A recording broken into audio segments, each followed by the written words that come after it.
हैदराबाद में एक और नौजवान के कत्ल की वारदात पेश आई। तफसीलात के मुताबिक मंगलहाट पुलिस स्टेशन हुदूद में हफ्ते की रात देर गए 7 दोस्त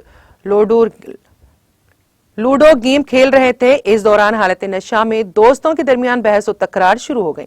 कुछ देर बाद दोस्तों के ग्रुप में आपस में एक दूसरे के साथ मारपीट शुरू हो गई।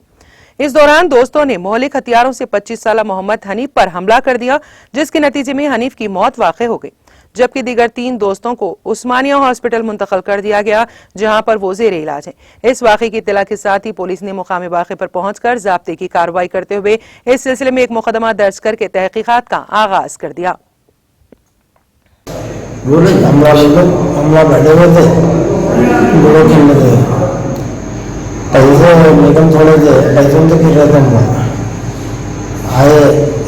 आया पीले का था हाजी के बाद औरत जगह था चाकू थी, इसका कलम वाला